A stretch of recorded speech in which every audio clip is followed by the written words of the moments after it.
اسی طرح سے خوبصورت انداز میں مضمون کا اختتام بھی ہونا چاہیے۔ اور چند باتیں ہیں جن کا مضمون کے لیے خیال رکھنا بے حد ضروری ہے۔ یعنی امتحانی پرچے میں عموماً 4-5 عنوان دیے جاتے ہیں اور آپ نے ایسا عنوان منتخب کرنا ہے جو عام فہم اور آسان ہو اور جس کے متعلق آپ کی معلومات وسیع ہوں۔ جب عنوان منتخب کر لیں تو اصل مفہوم کو ذہن میں رکھ کر مضمون لکھیں۔ ایسا نہ ہو کہ آپ اصل موضوع سے بھٹک جائیں۔ مثلاً اگر فٹ بال میچ کا حال لکھنا مطلوب ہو تو یہاں فٹ بال کے اصول، قواعد، ان پر بحث کرنے کی ضرورت نہیں ہے، یا ادھر ادھر کی غیر متعلقہ باتیں لکھ کر مضمون کو خواہ مخواہ طویل یعنی طول دینا یا طویل بنانے کی ضرورت نہیں ہے۔ نمبر 2، کس بات کا آپ خیال رکھیں گے کہ غور و فکر کے لیے اس کا خاکہ آپ تیار کر لیں تاکہ خیالات میں تسلسل اور ترتیب کو پیدا کر سکیں۔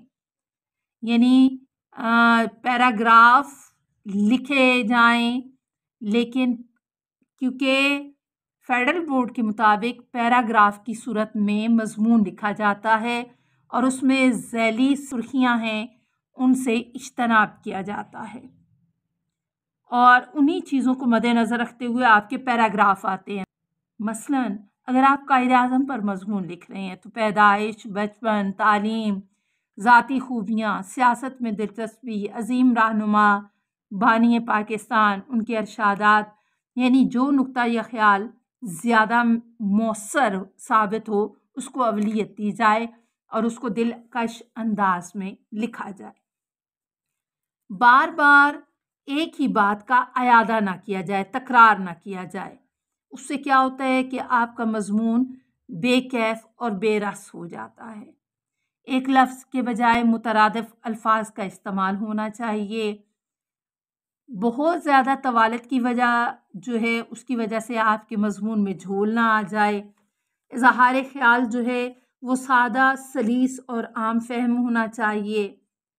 پھر اگلی جو چیز ہے نمبر 5، یعنی اشعار اور اقوال وغیرہ جو آپ نے لکھنے ہیں ان کے حوالے دیتے جائیں، لیکن کوشش یہ ہونی چاہیے کہ کسی شعر یا مقولے کا حوالہ جب دیا جائے تو اس سے، کیونکہ تحریر میں دل آویزی پیدا ہوتی ہے، تو اس کو لکھتے وقت غلطی سے اجتناب کریں۔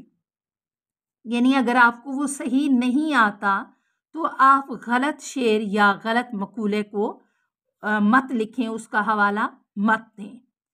خوش خطی کا خیال رکھیں۔ اگر خوش خط نہیں ہے تو کم از کم اس بات کا ضرور خیال رکھیے کہ عبارت صاف ہونی چاہیے، بار بار اس میں کٹنگ نہیں ہونی چاہیے، ترتیب کے لحاظ سے اور تحریر جو ہے وہ معیاری ہونی چاہیے، شکستہ انداز میں نہ لکھا جائے، اور ورنہ کیا ہوتی ہے کہ آپ کی تمام محنت پر پانی پھر جاتا ہے۔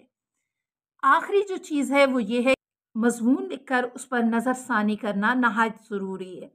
بہت سی غلطیاں آپ کے اپنے سامنے آ جاتی ہیں اور ان کو بہتر طریقے سے ان غلطیوں کو دور کیا جا سکتا ہے اور ان کی تصحیح کی جا سکتی ہے۔ عزیز بچوں، فیڈرل بورڈ کے حوالے سے مضمون نگاری کا سوال 15 نمبر کا ہوتا ہے، اور جب اس کی مارکنگ کی جاتی ہے تو ان 3 حصوں کو مد نظر رکھا جاتا ہے: تمہید 3 نمبر، نفس مضمون 9 نمبر، اور اس کا اختتامیہ 3 نمبر کا۔ آپ کی تمہید ایسی ہونی چاہیے کہ جو ممتحن کی توجہ کو اپنی طرف کھینچ لے، یعنی جو ہم پہلے بات کر چکے ہیں، کوئی اچھوتے انداز میں اس کا آغاز کیا جائے۔ نفس مضمون 9 نمبر کا ہے، اور نفس مضمون میں آپ کی بہت سی چیزیں آ سکتی ہیں۔ اس میں آیات، احادیث، اقوال، اشعار، تمام، کیونکہ یہاں آپ کا مضمون پھیل جاتا ہے۔ اور اختتامیہ آپ کا یہ ہوتا ہے کہ یہاں آپ نے دریا کو کوزے میں بند کرنا ہوتا ہے، اور اختتام میں آ کے آپ کا پورا مضمون جو ہے یہاں اس کا اختتام ہو جاتا ہے۔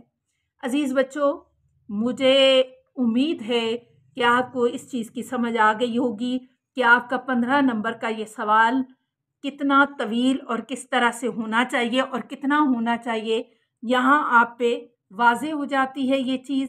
اور اس کے ساتھ ساتھ انشاءاللہ کل سے ہم چند اہم موضوعات پر بات کریں گے کہ کن کن پر مضامین آ سکتے ہیں اور ان کے بارے میں آپ کو کس طرح سے تحریر کرنا چاہیے۔